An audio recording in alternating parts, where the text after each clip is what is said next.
بلوچستان میں بارشوں سیلاب سے تباہی 21 ڈیمز ٹوٹ گئے۔ پراسرار طور پر بڑی تعداد میں ڈیمز کے ٹوٹنے کی تحقیقات شروع ہو گئیں۔ مختلف شاہراہیں بھی شدید متاثر ہوئی ہیں۔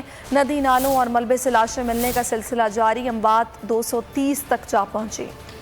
بلوچستان میں بارشوں اور سیلاب سے تباہی، 21 ڈیمز ٹوٹ گئے۔ بڑی تعداد میں ڈیمز کے ٹوٹنے کی تحقیقات۔ وزیر اعلیٰ معائنہ ٹیم نے حالیہ بارشوں سے کئی ماہ قبل ہی ڈیمز کی تعمیر کو ناقص قرار دیے جانے کا انکشاف۔ رپورٹ کے مطابق صوبے میں 5 ڈیم ایسے ہیں جو مکمل طور پر مٹی سے بھر گئے اور ان میں پانی جمع نہیں کیا جا سکتا۔ بولان میں لینڈ سلائیڈنگ کے باعث قومی شاہراہ بند، پہاڑوں سے آنے والے ریلے کے باعث درجنوں مسافر راستے میں ہی پھنس گئے۔ ڈپٹی کمشنر نے ایمرجنسی نافذ کر دی۔ ہنائی میں نشیب زیر آب، اونچے درجے کا سیلاب، رابطہ منقطع۔ مستونگ میں قومی شاہراہ بہہ گئی، کوئٹہ تفتان شاہراہ کا پل تباہ، ہزاروں مکانات تباہ، 1,07,337 سے زائد مال مویشی سیلاب کی نظر، 2,000 ایکڑ زمین پر کھڑی فصلیں ضائع، 710 کلومیٹر پر مشتمل مختلف شاہراہیں بھی شدید متاثر ہوئی ہیں۔ ندی نالوں سے لاشیں ملنے کا سلسلہ بھی جاری، مرنے والوں میں 110 مرد اور 55 خواتین جبکہ 65 بچے شامل ہیں۔